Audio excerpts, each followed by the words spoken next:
Hey guys, welcome on into another episode. Today we're going to be making some fun jewelry. So I'm going to be using this 24 gauge copper alligator print sheet metal today. We're going to do the bracelet first.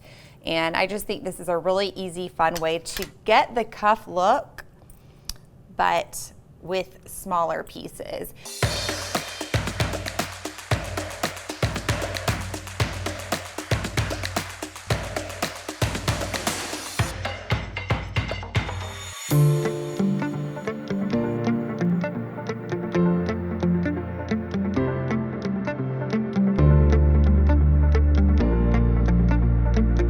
And at first I tried to make a cuff like this, but this sheet metal is just not thick enough for a cuff like this. This sheet metal is better for cutting and making into your own components. So unless I was able to make this harder somehow, I wouldn't do this method. So we're gonna actually cut these little pieces, and I'm just gonna show you my little tips and tricks. But I'm just gonna kind of start from the beginning for this bracelet. But what we're gonna do is we're gonna be using this square stencil right here. And this is just a stencil I picked up from a craft store. It's actually for architecture, but great stencils. Here's another one that I enjoyed using a lot, just with circles. You can find these anywhere. A great place to get started if you don't wanna just freeform your shapes. And so this square is actually 7/8 by 7/8 of an inch. Exactly, it does say that. So we're gonna need 6 of these. And where's my little pin? Here's my pin that I've been using to work with this. So you're gonna trace 6 of those squares. I already have 1, 2, go over here, just lay it on top. Actually, this stencil is really cool because it has these raised, these little raised bumps. Like if you are doing drafting, it's helpful. Yeah, little feet. But I flip it over so I can get as close to the metal as I can, and you just trace. Boom. And if you want to be really good and conserve, you can try to line up your edges, but I just spread mine out just ever so slightly. You can even work off of the edge of your piece of metal if you wish. So that's 1, 2, 3, 4, 5. We need 6 total.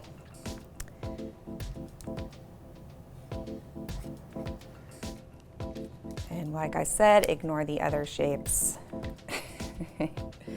We're just gonna keep cutting through them. All right, so we're gonna use these shears. These are Impress Art shears. And they're really great because they cut to the very tip of the plier. They're very sharp, and they cut this like butter. So we're gonna cut out all 6 of these pieces. And you just go little by little. Okay.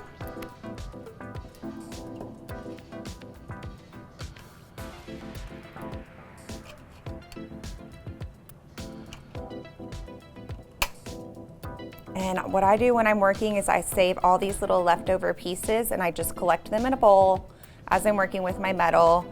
You really don't want to get covered with your metal strips because they're just so sharp. So as I go, I just keep them in my little bowl. I don't have it with me today, but. And if you get to a corner and it does that, then you can kind of just twist it and it comes off. Okay, and then I have one more little edge to do right here.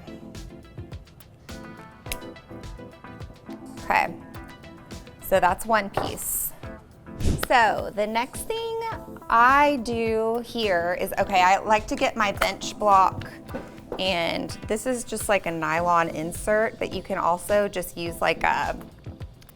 if you have a rawhide mallet, you can use that. But what I do is I put the piece on my bench block, because see how it's not like flat or anything? It's kind of wonky. The corners are sticking up a little bit. I take my nylon insert and put it here on top of it, and then I hit this a couple of times to make it flat.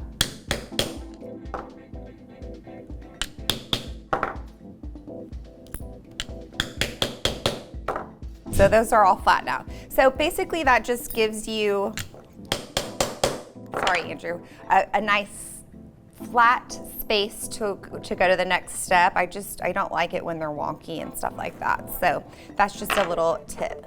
The next thing I would do is carefully, you may want to wear gloves or something, like if you feel nervous, but you're going to need to file these corners because they are super, super sharp. And this is my flat file here. And you don't have to do very much because this is 24 gauge, but you're just going to take it. You got your flat file and hold it pretty firmly in your hand and just, I go back and forth both directions. I know Susan does it in one direction like this, but I just don't want to do that. Just especially on something like this. So I'm feeling the back and the front of that corner and just filing a little bit.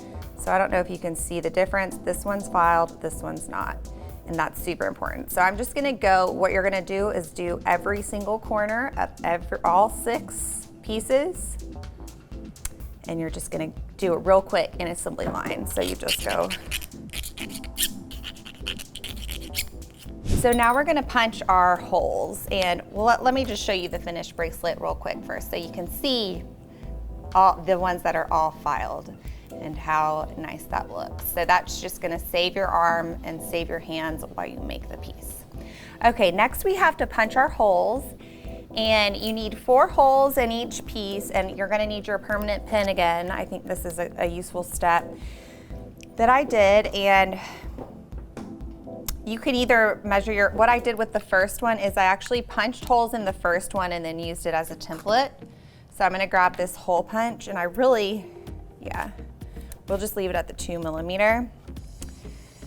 So this is the cool new hole punch. I haven't used one until I got to work today. I used my old one, but we'll see. Hopefully this will be I think this will be perfect. I think we have about 25 of these left.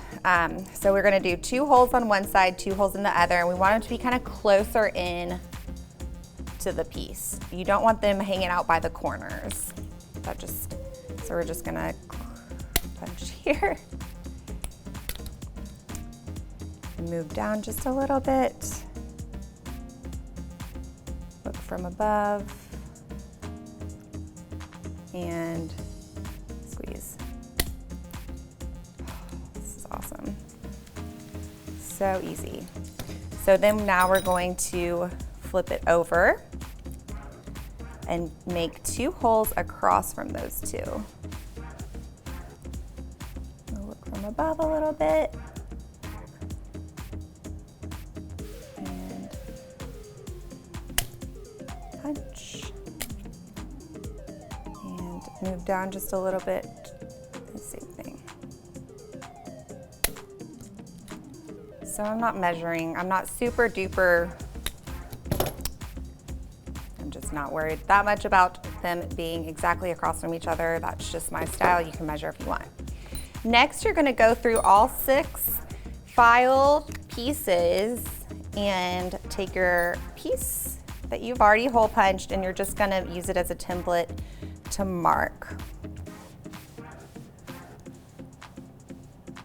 1, 2, 3, 4. And move on to the next one. All right, so now that we've done that, you're gonna go through all of these and punch all the holes. So I'm gonna do that real quick. Now, the next step is to get our cool barrel tool. And this is really what I used it for, is just to create a slight curve. I think you could also use like a bracelet mandrel or a ring mandrel, but I just thought it was perfect because it grabs your piece. So let me just show you. I've got one of these components, and they're gonna bend. You're gonna basically grab where the holes are on one side, and then you're going to hold the plier and just gently roll it over the barrel. I'm gonna do it to the other side as well. Hold it, and then roll it on the barrel. And it's so subtle, but it's what makes your bracelet able to form around your wrist. So that's what I'm going to do to all 6 of these pieces. Make sure you're grabbing it here and rolling it this way, not the opposite way. If you do try to make this and you mess up, that's okay. That's okay. I've messed up a lot on this bracelet. All you have to do is just put it back in the tool and roll it the other way. So that's what we're gonna do next, is use our jump rings to connect everything. So I'm using 6mm jump rings to connect them, and I actually doubled them up. So I'm gonna grab my flat nose pliers, and I'm only gonna double up one since we're getting close to the end. So, wait, where are my pieces? Here they are. So what you're gonna do is just connect them with jump rings. You twist open your jump rings, slide on your components, and close them. And if you like the look of double, just put 2 jump rings in that hole. It does take a little bit more time, but it's, I think, worth it in design and durability. Just make sure those jump rings don't overlap, otherwise you'll get little twisted half rosettes. Oh. So you just take your time with it.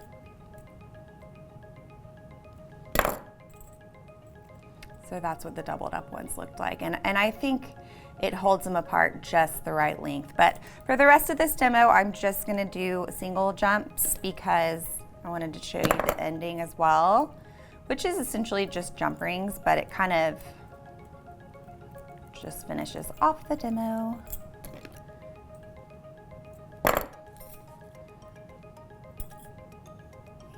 And I've got all my jumps mixed up, but that's okay. I can tell. Okay, so this is the last piece that I'm connecting like this. And then we will just do the clasp, which essentially is just another set of jump rings. And I'm just gonna kind of talk through that actually, probably, because I don't really need to see that. I like using the baby 4mm on the end. And then I'm also using 7mm for the end of the clasp. So see here, it's just a little connector series, a little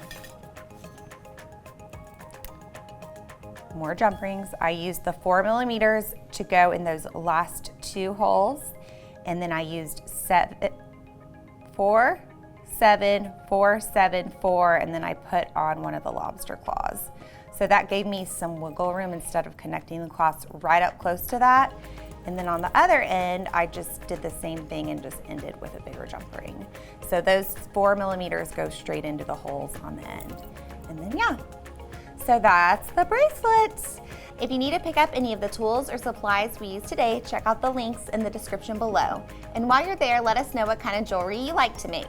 Don't forget to like, subscribe, and ring that bell if you want to be alerted for each new demo. Thanks for watching.